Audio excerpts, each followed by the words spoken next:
They're both gone. Okay, good. Stevic, all right. Thank you, my friend. Thanks for getting through our usual technical difficulties. Oh, it's a blast.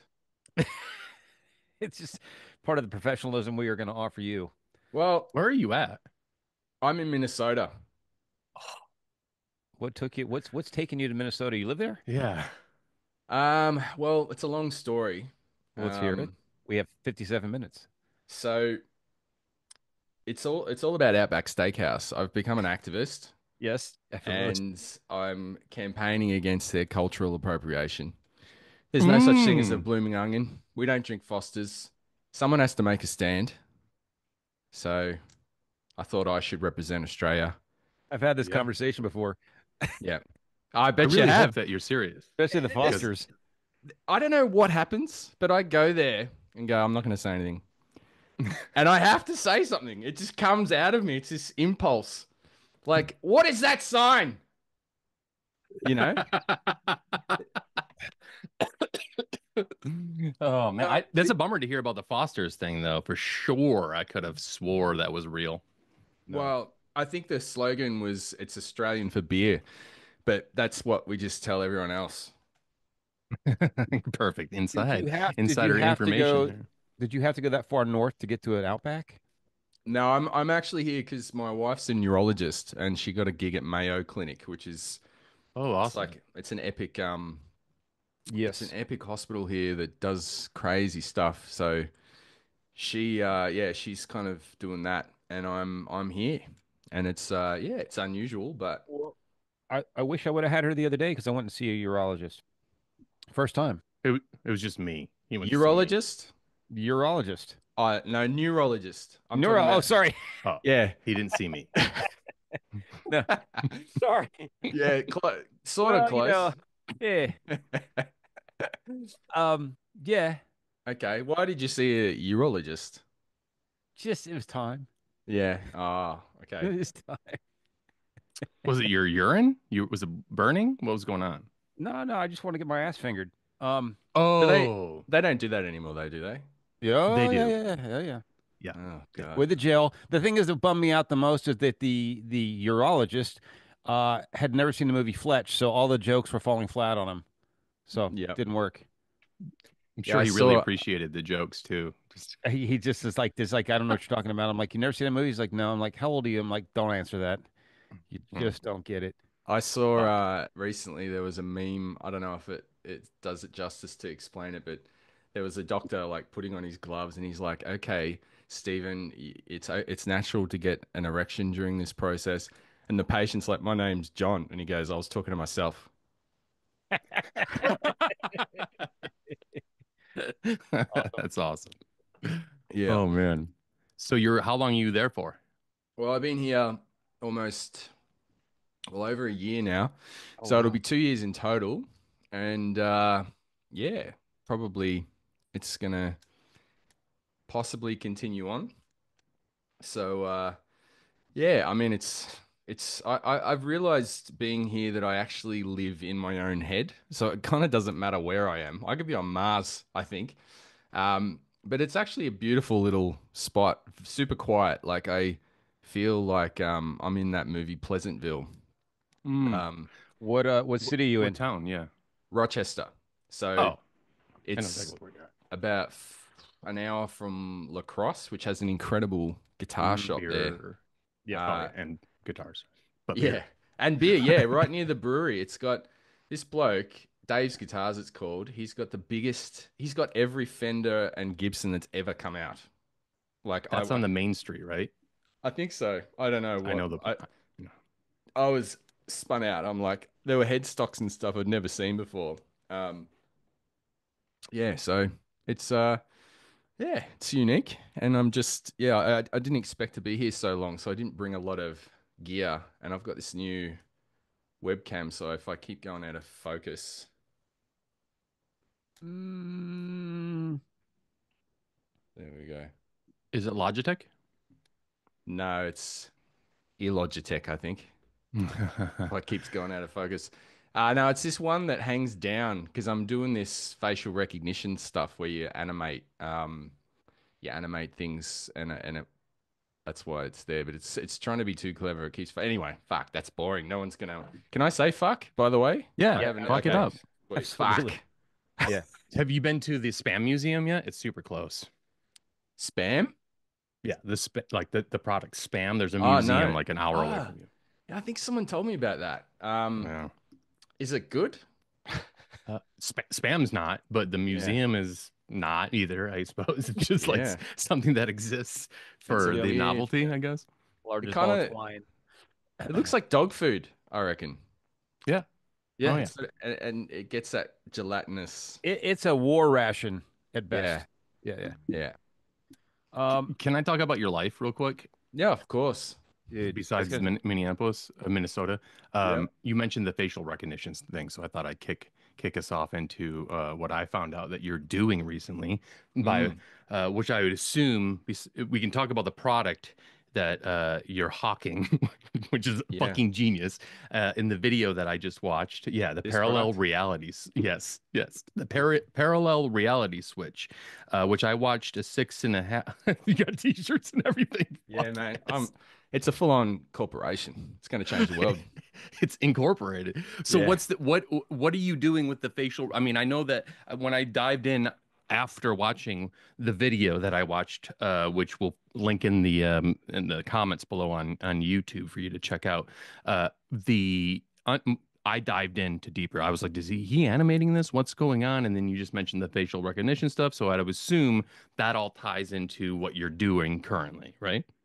Yeah. Yeah, I'm doing all sorts of stuff. But yeah, that was one of the things is yeah, pitching my device on the wonderful show. Can you tell us about the device? I can. I mean, this one I haven't taken out of the packet, but basically it's very simple. You put batteries in it, you whack it on the fridge, and when you flick that switch, you change realities. That sounds so difficult, but Yeah, it's complex, but I mean, I feel Do, like there's some. I think a lot of people, especially around here, would really want this now. yeah, do you especially around there. did this Yeah. come from a episode of like spiritual enlightenment? What led you to this product, this invention? Well, yeah, I originally refurbished a 1986 Rover Rancher ride-on mower, and one of the features that I added was a missile launcher, and I thought this switch could be used for multiple things. And there's something cathartic about, lifting the toggle and then flicking the switch. Hmm.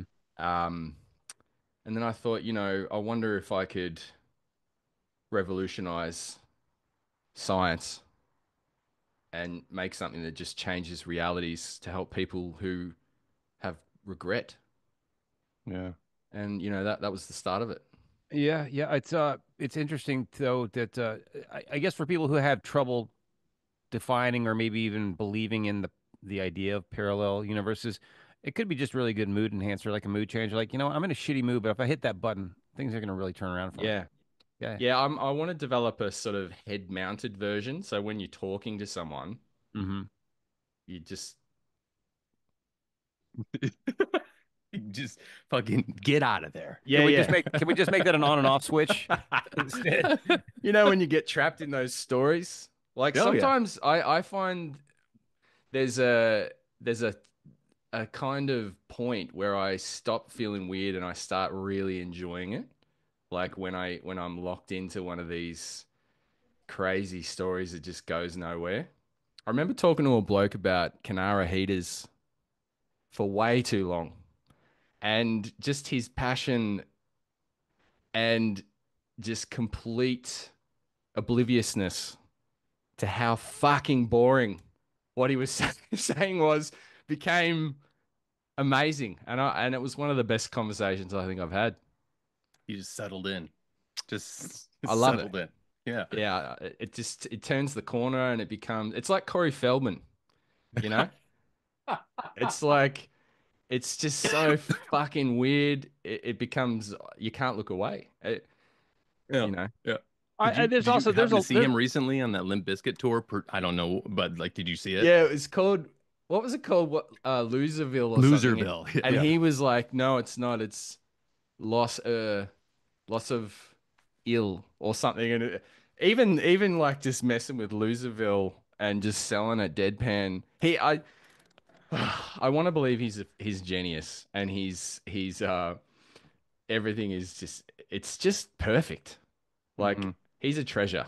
I I mean, think. but he is a survivor, man. He's probably seen some shit we could Oh, dude. not ever want to talk about. I I think I love him. I'm glad he exists. I Yeah. want him to keep going, and I as soon as I get the opportunity, I'm going to go to a show because it's there's something awesome about just someone who's just so into it, as well. I think that's the other thing in his moves and like it's like a David Lynch sort of Yeah. something, you know? Meets Andy Kaufman. It's like Yeah, David Lynch meets It's Andy it's Andy Kaufman. Kaufman. It is Andy Kaufman. yeah, it's wild. 100%.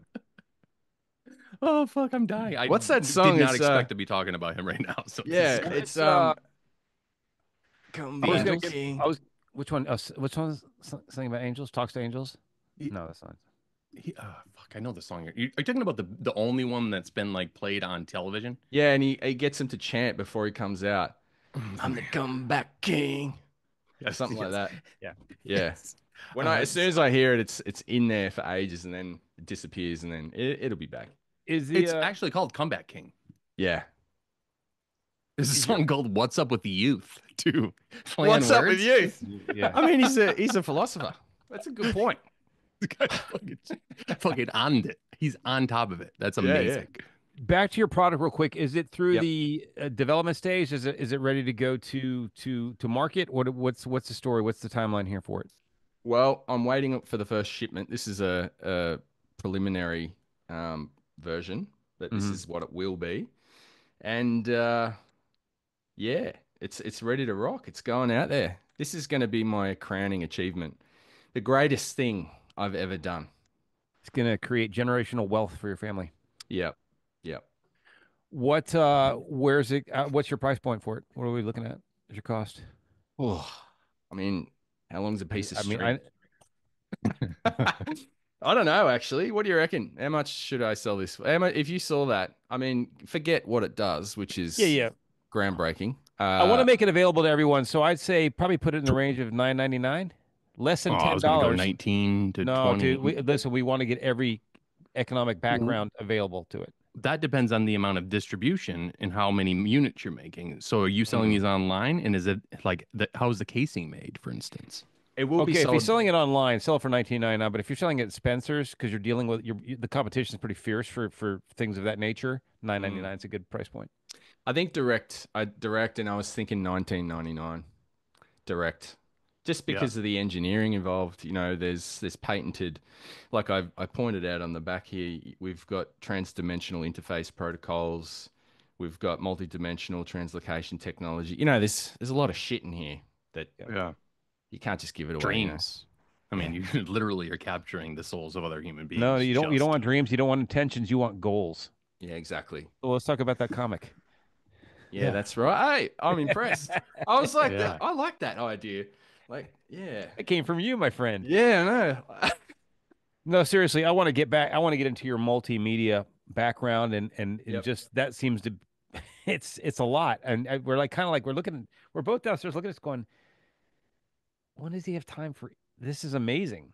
How long Yeah, have I you been dived into in this? and I was just like, holy shit, I'm jerking off in my mind right now. I mean, This it's dude's enough to taking be one- it's You're enough to literally be optimizing your past into your Yeah. future, and it's fucking genius. Sorry, Justin, I didn't mean to No, bulldoze listen, you. man, it's very, very rare that you have someone. I mean, being a musician or touring and recording musician, I know that's kind of not happening with 12 foot anymore, but during that time, that for a lot of people eats up everything. Eats up all their time. yeah, Now you're throwing in all these different things and not like, hey, I'm creating a game. Well, that's one thing, but you got comic, you've got scripts, you got parallel universe, time traveling machines that you're working on. It's like, where did this all An come onion. from? Yeah, yeah. Where does this all come from? You're like a nesting doll with new ideas in every one you pull out. I don't know.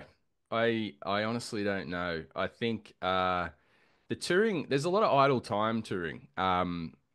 And that's when I wrote the majority of that screenplay.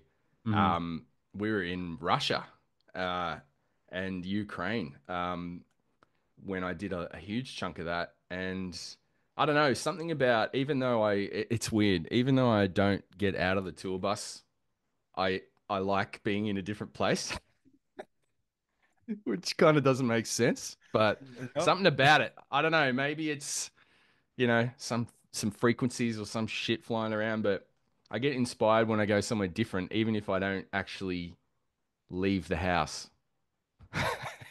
No, okay, that's a good, that's a good point. Like when we travel, it supposedly opens our minds. It opens other. What is it about travel that makes people become more creative, more insightful, wanting to be more exploratory? What is it? I think it's, I don't know. If I was going to take a wild guess, I would say it's the everything that's familiar is taken away. So you're forced to, the Haslow, what is it? Maslow's hierarchy of needs gets flipped around a little bit. On tour, like I find like one of the most important things is where a dunny is. Like you don't really think that normally. You usually just have one in your house, but Hmm. tour it can be quite a battle. So Oh, when you're talking that about shitting? yeah, like where are Yeah, you going to yeah, take a shit? Like yeah. people don't know that that's a thing. And there's only some artists. I think we've only toured with one artist that could shit on their tour bus. So Who was anyway, Who's that little that? Yeah. unicorn? that was Just Maria eating. Brink. Oh, okay. Oh, I toured with him. I toured with him this moment. I concur. Oh man. So Pump I and didn't dump. mean to tear away from that by asking that question, but Justin, you were talking about the graphic novel and the comic book and how like I was going to dive into vengeance and how that all that Yep. was what I was Yep. like, oh, this is the onion, this is the record, this is the you. I didn't know you did so forever I directed and produced all our music videos, and then when I found out Mm. you did the same thing just today, I was like, oh, that makes fucking sense. You have all the pieces, the notes, the actual IP is inside of is owned by you. So why wouldn't you optimize it? Can you tell us more? Yeah, well, I think with 12 Foot Ninja, um, I had a band before 12 Foot Ninja. Well, before that, I was doing lots of session work and, you know, um, I played with this pop star from Australia called Delta Goodrem, who's like an American Taylor Swift. And that was kind of like weird because I don't like that kind of music. And then I had my own band and I was trying to get that off the ground and unfortunately that vocalist ended up passing away. He was like a super close friend, like a brother. We learnt music production together. And I kind of have this disability where I can't write kind of normal songs. Like I think it's the AD, I have diagnosed ADHD or ADD or whatever the hell it is. Um, because yeah, I just get so bored with one thing, and I have to jump around. And 12 Foot Ninja made sense to, um, yeah, it made sense to sort of have a story connected to the music, so people could like. I had this theory that when you watch Transformers and there's polyrhythmic soundtracks or whatever, you don't question it because there's a giant like transformer. So I thought if there was a an additional narrative, it might make the you know disparate genre jumping more palatable. And yeah, that was a very early thought. And I created like a large chunk of the first EP and put it on the internet just to see whether anyone gave a shit. And they did. So, we decided to form a band and um, that's it. We went at it for 15 years, and yeah, it ended.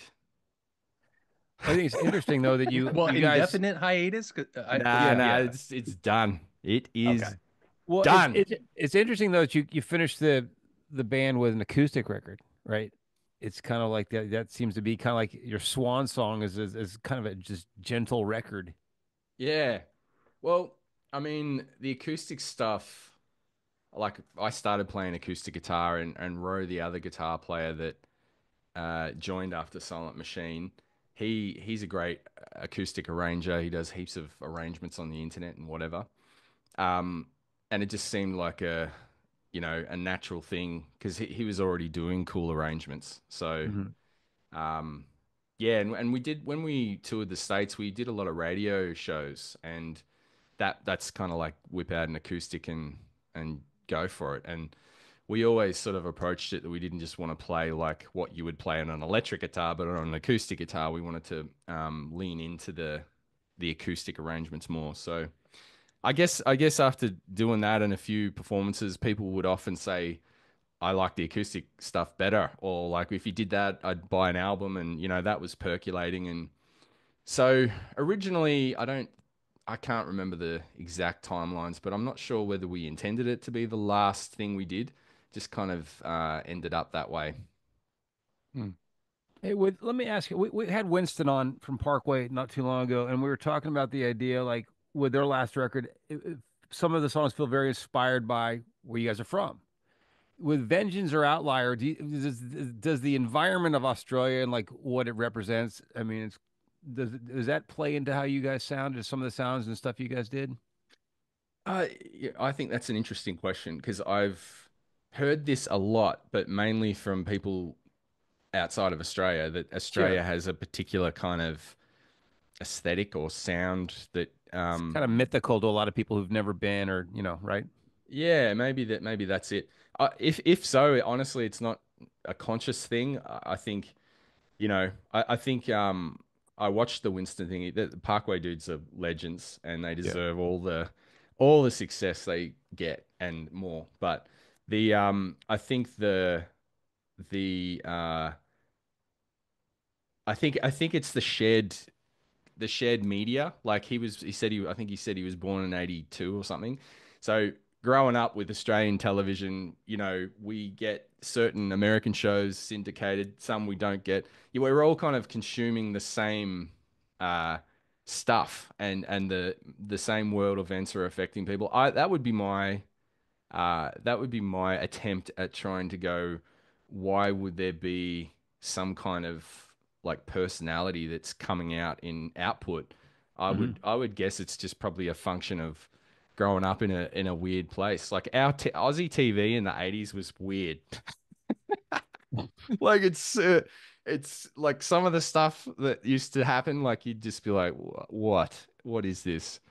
Um, so maybe that's it, something like that. Hmm.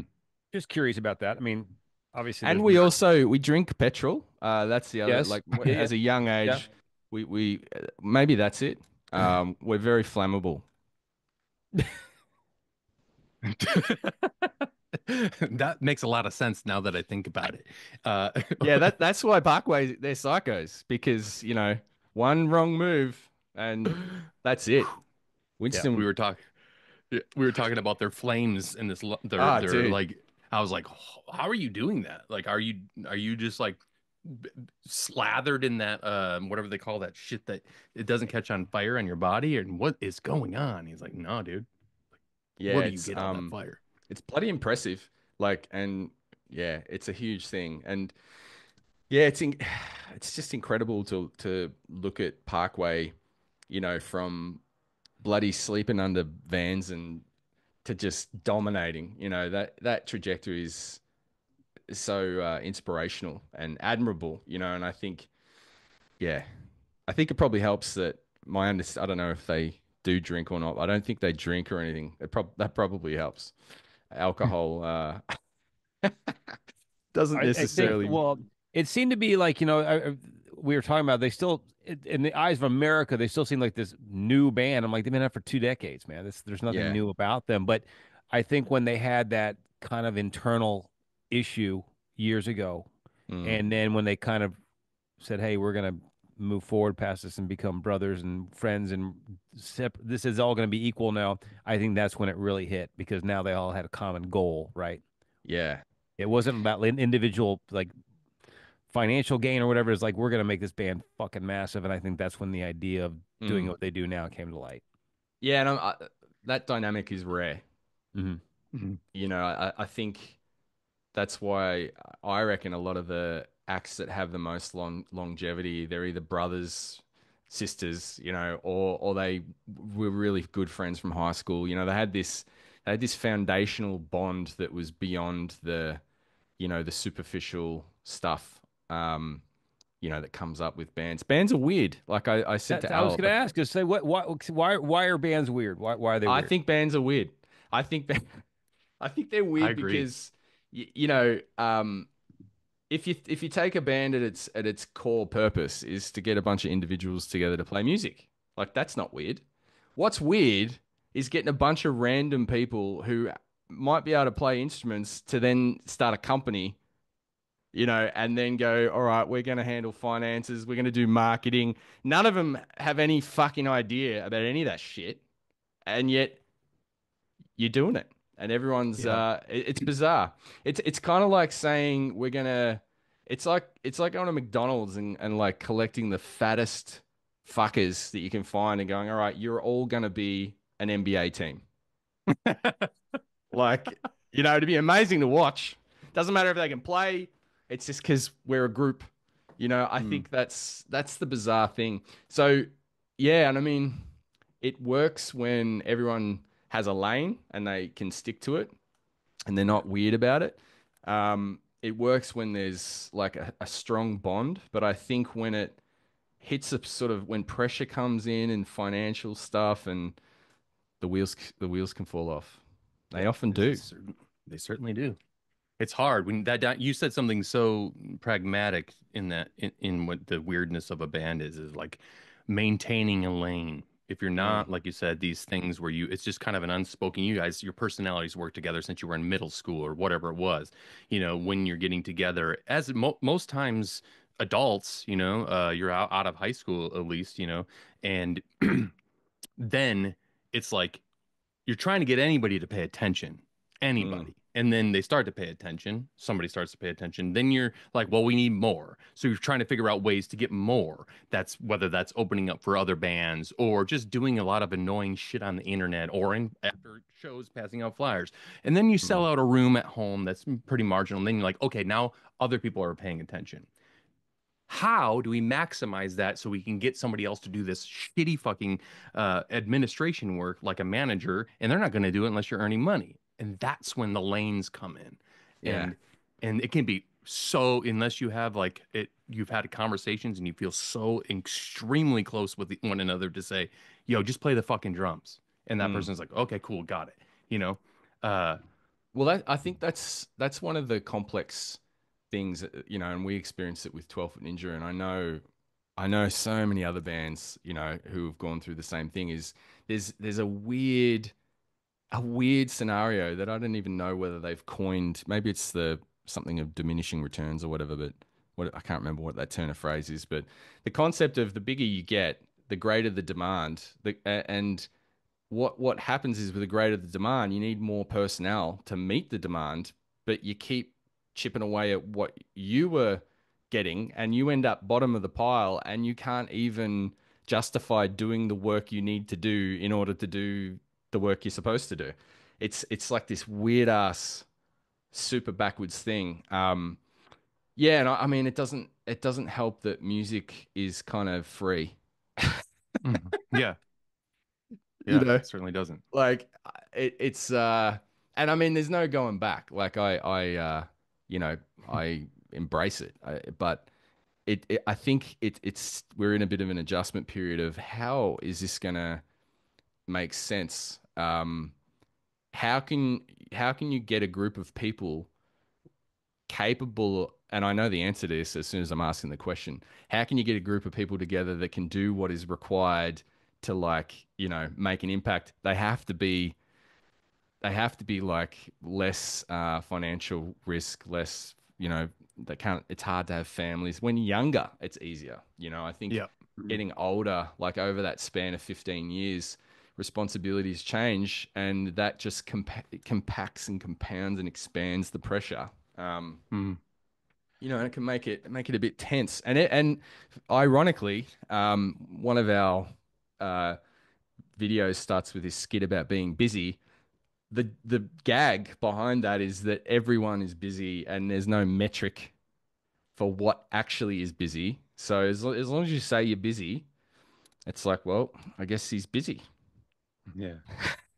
Yeah. But there's different levels of busyness, and there's that whole kind of thing of people when they say I did my best, it's code. It's a codified language for I did what I was comfortable doing. Yeah. Rarely are they doing their best. That's why, going back to Parkway, when you watch some of their docos, like every one of them like did, difficult stuff and made sacrifices and just kept coming back. And that's why they're gonna survive and thrive. Yeah. Yeah. Yeah. You mentioned the idea of people getting together. Nowadays, you have to be able to find those people that meet all these requirements, but then willing to like, hey, the only way we're going to make any money is go on the road. Yeah. So kiss whatever life you had goodbye for 10 months out of the year because we have to do this. This is the only way it's going to work. Yeah. Yeah. Yeah, and I mean, Yeah. and I think there's also like a weird peer, whether maybe peer pressure is probably the wrong word, but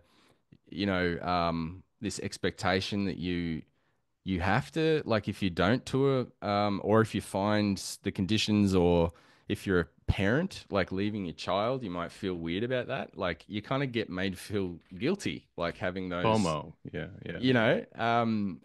So there's no real there's all this machismo and like you've got to be this monk and just do it or you're a pussy and don't deserve success.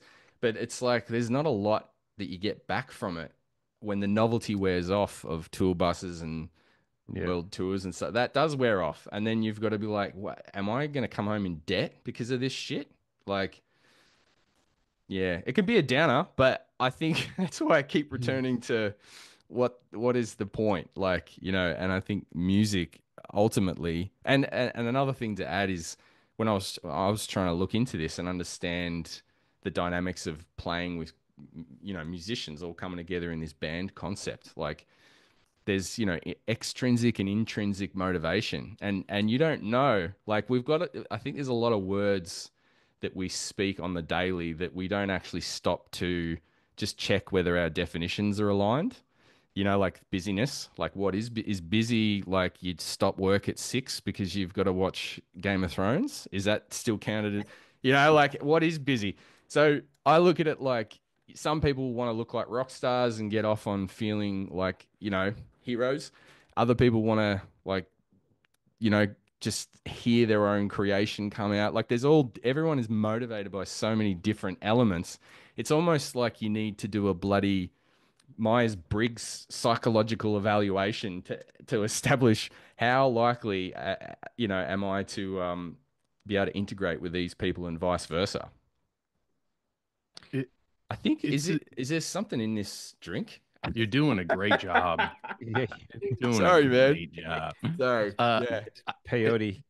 I could the empathy level of that I have for what you're saying and how it all kind of coagulates, if you will, is very high, and I could talk about it all night with you. I know we have a very short period of time, so I wanted to kind of try to see if we could segue in from that into how one hand washes the other, and essentially what you've been up to since that you putting well during the time that you had the axe strapped to you touring and asking what is it all for, and then afterwards now you're here and you're creating from the remnants of that. I think that that's the best part of the journey that that bands like us were on is if you if Mm, you if you're paying attention, something will tell you the next place that you should go. mm.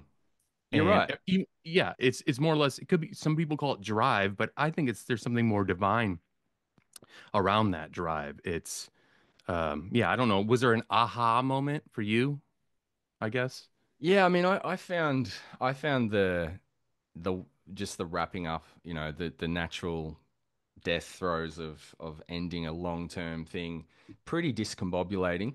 Um, yeah, like it's baffling like in many different ways because you know you like I think there's an Indian I found this when I was trying to make sense of it, this Indian I guess you'd call it like a philosophy or something about You know, it's about standing in a doorway looking into a room with six blind people and they're all touching an elephant. And, you know, one of them's got the dick and he's like, it's a hose. I'm holding a hose. The other one's touching the tusk and it's like, it's a sword. This is a sword. Another one's pressing the leg and it's like, it's a wall.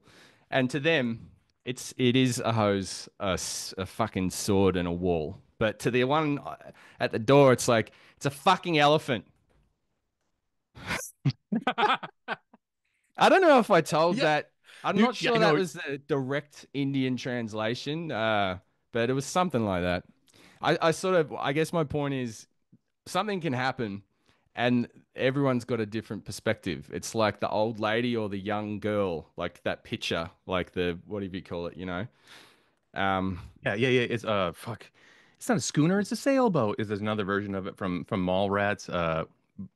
When you're seeing optical illusions, when you're yes, seeing, yeah, yeah, yeah. One thing is seen by the other, and they say it's if you see it this, then it says this about you.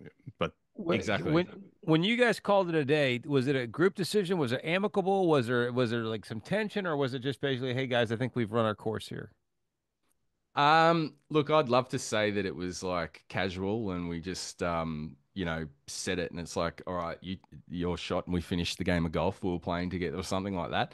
Mm. Yeah, but no, it was tense and yeah, it's rough. Like it's like there's just so much floating around and there's a lot of sunk cost traps, emotionally, um, psychologically. Everyone wants to look back on it and make, not feel foolish or something. So I think that, that plays into it. So yeah, for me, I got to say I found it incredibly difficult. I put 100 million% in 12 Foot Ninja.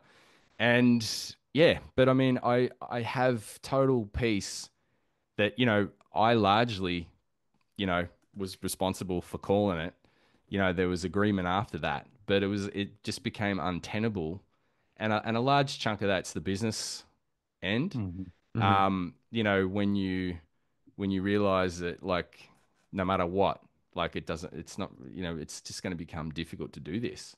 And the stress and tension that builds up in that environment. It's not healthy for anyone. So yeah, for me, I think to answer your question about the aha moment, apart from like just trying to think about it, like and think, what am I not thinking? Which is a hard thought to think if you think about it.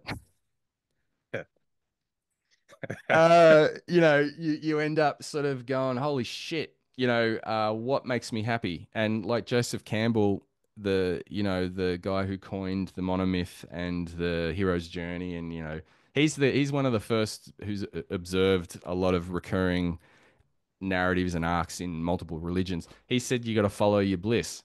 So then the question of what do I really enjoy? Um, you have to be able to somehow search for that and then find it. And for me, it was parallel world changing fridge magnets. There's something so purely uh what's the word I'm looking for? What you just said and how it all wrapped up into the idea of the why is it hitting my it's missing my mind is on it. It's insane, right? To say like all of this it all culminated into this fridge magnet essentially. But Yeah. really what you're saying is the creation, the absurdity of it all, the idea of how things come together and how the story is told is Mm. the greatest part of, I think, the narrative of being in a band, when you're putting it all together. So Yeah. And I I'm mean, happy to hear that. it's honestly, I don't want to sound like a negative person with regards to bands because some of the experiences, and you guys know, like they're just one in a million. Like you look back and go, wow, that was unique. It's kind of like, yeah, it's a privilege to have the opportunity um, to do it, but it's also, it's hard and it has a start and a middle and an end, like everything. Yep. The middle's the hardest. Yeah, I think so.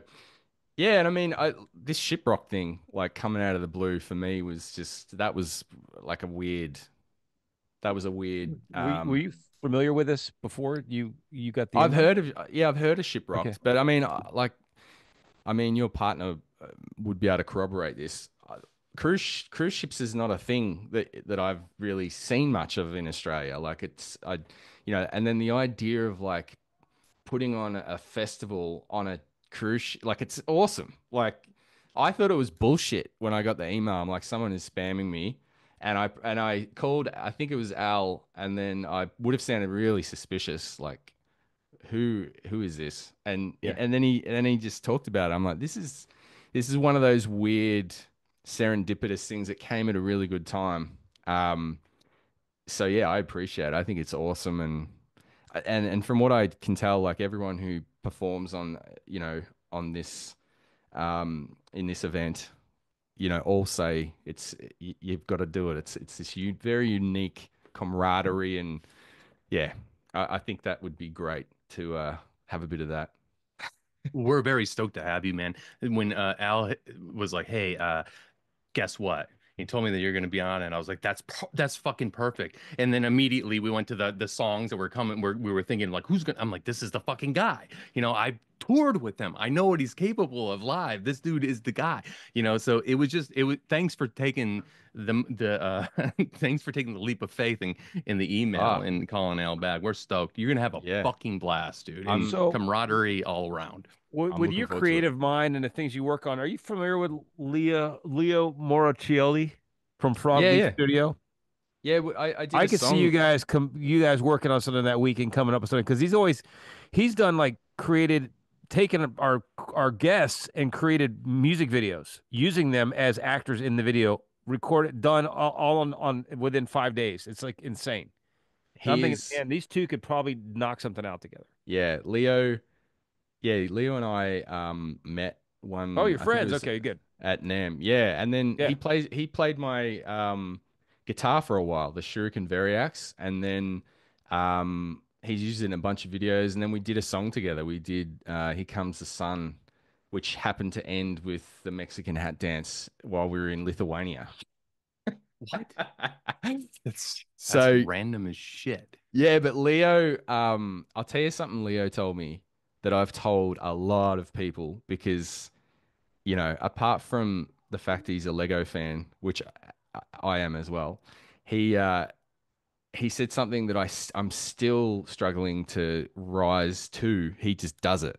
He's like, I'm not even the best guitar player in my street, but he's like, I get up and I get it done and I make a video every week and I do a song and I know people that are just still in their bedroom trying to like play like Ingve and don't play or don't record and it was like, well, he was like, just do it. Like, just do it, get it done. And that's what he does. And he's a master at it. And if you think about the logistics of what he turns around so quickly, he's I find it incredible. And so like I guess admittedly I was a bit skeptical of YouTubers before I really understood that there was such a thing. And I'm like, what's this about? But as soon as I learned what Leo can do, musically, vocally, and just with work ethic, I was like, I respect him like a lot. Like it's incredible. But yeah, Yeah, I can't I overthink everything. So he's got a real weapon there, like to be able to just smash it and get it done and be decisive. That's pretty amazing. decisive, making decisions. Yeah. Oh man. So you mentioned the guitar. Can you see? I didn't know. Is it? Did you partner with like Line Six or Yeah. am I? Yeah. And is the guitar still being manufactured right now? Like, could I go buy one? Well, no, unfortunately not.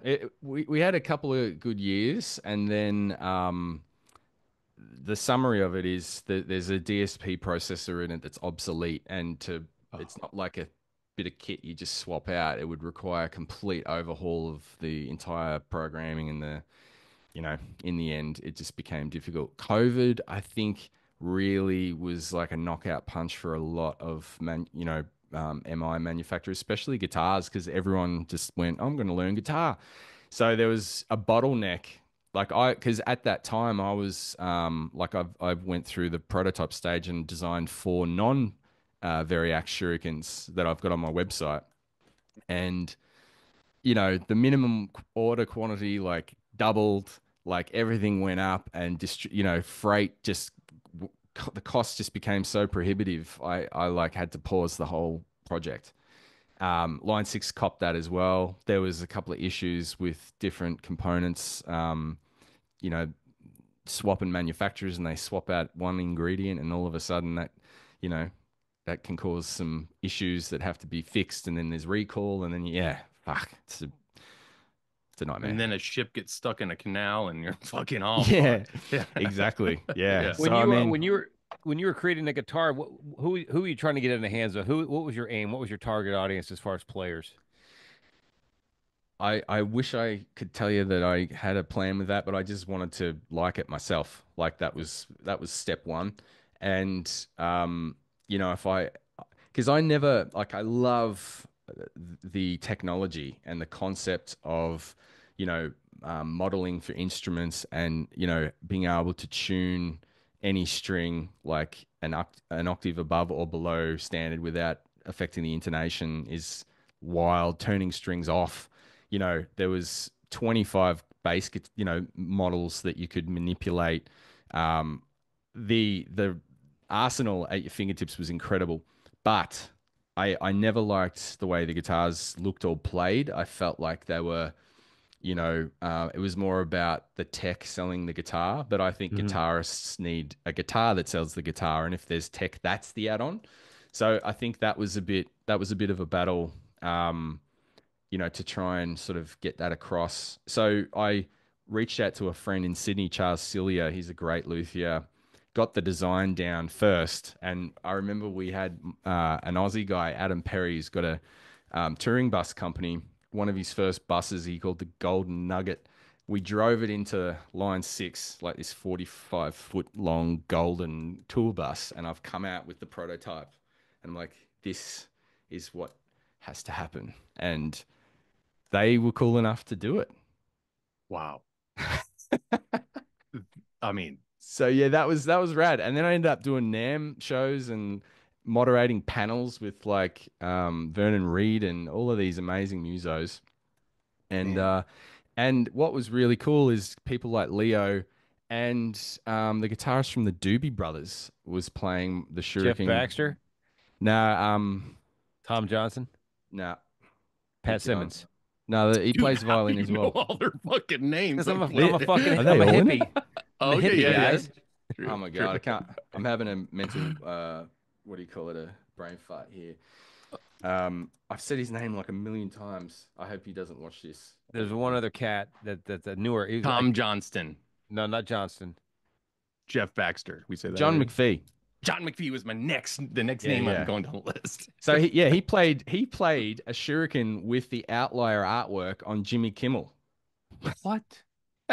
Yeah, and then With your album yeah, artwork yeah, on it? like the album artwork, and then I don't think I don't know if he knew that it Probably was, he knew it was my guitar, but not the outlier artwork. But then the guy, so Stephen King, the writer, has a band, and all the dudes in the band are also best-selling authors, and the guitarist for his band was playing a Shuriken Variax as well.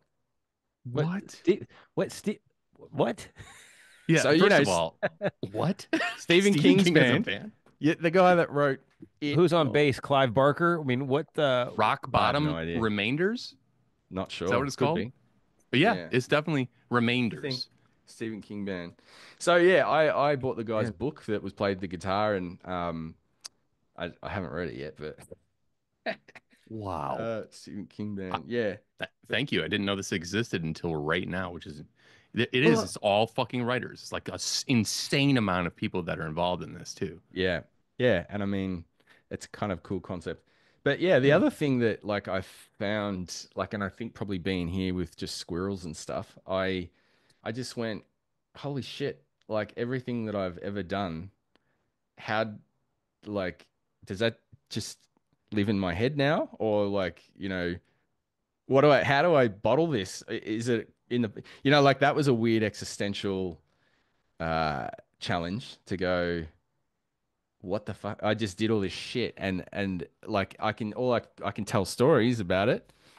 So that's when I made that website because I'm like, if I don't put this down, like it might evaporate, like Marty McFly in fucking Back to the Future when his mum fucking wants to root him, and it jeopardizes his whole existence. I mean, and he didn't have one of these to get out of that. So So Oh your man.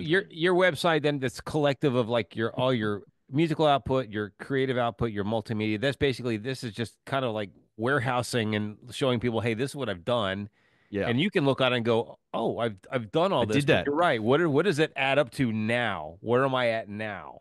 Yeah, and I Right? mean, yeah, because I challenged. I had a voice, in my head. I feel like I've got a commit. There's always a boardroom, and they're always arguing, and I can just tune into all the. It's like every opinion at once. One of them was like, doesn't matter. It's in the past. Fucking get over it. Like what are you trying to preserve? And then another one was like, well. I've got, what if my grandchild is interested and I'm hazy and I can't remember. So anyway, I tried to document it and it sort of felt a little bit like I was writing my own obituary, obituary or You- something. I was like, am I building a mausoleum of my own like career or something? What the fuck is going on? But yeah, I mean, certain things pop out. Like I've written a track with a really cool artist that's doing some great stuff that will come out hopefully before Shiprocked. Oh, sick. So that and I'm excited about that, and it was really fun. And Are you able to say who this artist is? I want to keep it a surprise. I Okay. just want to All right. let it drop. But I will say that they're definitely on the upward trajectory. Their socials are off their head. I can't fathom like the amount of followers and whatever. But anyway, it's cool. But I Okay. love it. yeah, hopefully we can talk about it again. But yeah, there's that the shiprock thing. I've actually written a lyric writing course that I've got printed. And it's on its way from the manufacturers. So it's everything that I taught at university about lyric writing in a kind of card deck format. So you can use it in a modular way, or you can use it as a linear progression from the conception of an idea all the way through to writing a track. And it's designed to sort of mitigate scenarios where you're arguing about lyrics. And if you argue with someone who's written lyrics, it's often um, misinterpreted as their soul. So it's like So dominoes. You're saying like the cards are like dominoes yeah, I'll in a show you. sense? Yes, please. This is interesting. Another thing I didn't know. And I love the concept.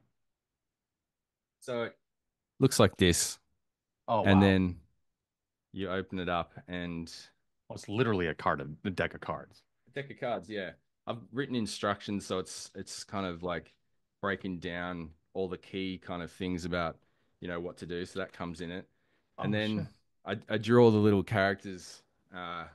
You go through, and I don't know. I'll pick a random card. Let's say this one. So this one says, oh, this is about idioms and proverbs. So an idiom is a commonly used expression with a figurative meaning. Idioms generally do not contain a moral. They're phrases as opposed to sentences, and they don't make sense unless you're already familiar with the intended meaning, like pull someone's leg or moment in the sun. There you go. So there's a whole bunch of that kind of shit, and it's basically everything because I taught lyric writing at a uni in Melbourne, and it was interesting because there was a mix of like experienced musicians, musicians with a background in theory, or just talented singers that didn't know anything about what they were doing. So to teach lyric writing and do like 3 hour lectures on how to write lyrics, I ended up connecting with this professor from he taught at Berkeley named Pat Patterson, and he's written incredible books on lyric writing. His background is in poetry and logic, so he's a fascinating guy. And yeah, he was able to kind of create a kind of framework that I fully adopted. And these cards are kind of combination of the best ideas that I witnessed, like with students, as well as like some stuff that I put in there myself. So will those be ready by the ship? Yeah, And will the will you have like manufactured enough of the parallel universe switch I think so. by Yeah, then? I think I've got 200 of these, and I've got like 700 of these. You have to bring some on the ship. Chad, I think Stevic, one of the things we have, one of the components we have on the ship is a thing called the music experience. And basically what they are is they come on, they have an experiential kind of thing, and it's basically gear brands, right? They come on, and Greg, who from American Music Supply, him and this guy Squiggy, who does was gear talk on Loudwire. They basically have all these things, and people go in there, and there's like kind of all kinds of shredding and community jamming and things like that. It's just really a big jam room, right, with all this gear that people can try out. And I think things like this, because they'll have like Andy Wood go in there and talk about guitar playing, and people just kind of talk about these such things. And um, I think this is probably a good place, a good Sign space me for you up. to be in. Yeah, for I sure, would for love sure. to. Fucking We'll get you hooked home up with them, run, and you guys dude. can work on some stuff. Yeah, Yeah. that's Yeah, great. And you have them for sale at the merch table too. there That you go. fucking boom. There you Yeah. Sick. go. Well, that now I've been working on a few things. I'm also got a little. I'm going to do a bunch of mini books because I got so much content from teaching, but I hate teaching now because the university setup is bizarre. Oh, that's a whole other topic. But Yeah. I yeah, I wanted to write something because you know what it's like. You get. I feel like I've heard the same questions from people who are like, "How do you do this?" Or, and often the question isn't the right question. The answer they need is not going to come from the questions they're asking. So Right.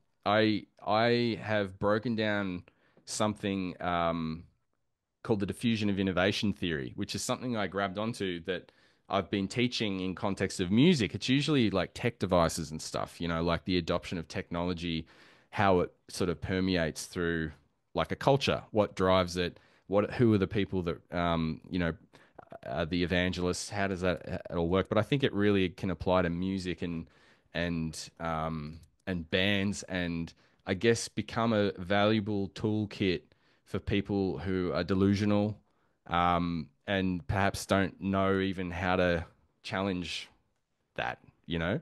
Um, yeah, I mean, that might sound, what's the word? It's not meant to sound harsh. It's just a lot of the people uh, who are so passionate about music and bands often want to know, how do I tell if I'm nuts? Like, you know, Yeah. and and like, how do I trust people who tell me I am nuts or I'm not? Like, Yeah. and it's you kind of end up in this weird limbo of like not knowing. And then, that's why a lot of musicians, I think, gravitate towards these sort of logicless, almost magical kind of ideas. Like, if you book them, they will come. Yes. So I think it's I don't want to crush anyone's dreams or whatever, but I think the fall can be a lot less, and it could even create a platform for a ascent if you kind of have a grip on reality. Yeah. Yeah. Spread your wings as you're falling. Sorry. Dumb. We've had you for an hour. Yeah, Oh, we right. got the 3 minutes back we lost earlier. Oh, shit. Okay. Do we want to do one walk the plank? I would love to. I Okay. got one. You got one, Basically, Justin? I've got one. We just basically, Stevic, this is basically, we just asked you some rando question, and you can just give whatever answer you far-fetched or personal or whatever you want to, however you want Okay. to apply. Yeah. Chad, Do you you want want to me to go? go first? Yeah, sure. What are the redeeming qualities of the person you most dislike? What are the redeeming qualities of the person I most dislike? Um, Good hairline. The assholes always have it. Yes, that's right. There you go. That's true. That's very true. That's Yeah. good. That's good. Is that a Mine, quality? I Yeah. guess so. yeah, that's a Yeah. well, it's not so much quality, it's a Virtue. virtue. It's a part of your DNA, I suppose. Mm. It's Yeah. quality of the jizz. Only the jizz. That's right. Dad didn't have strong enough jizz. Your mother's grandfather didn't have the quite the jizz. Yeah. Fucking Um, asshole. Mine is this. It's real simple. It's like, what's your favorite word to say out loud?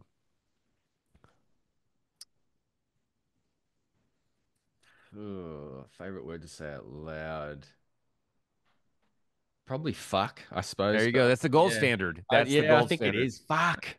Fuck yeah.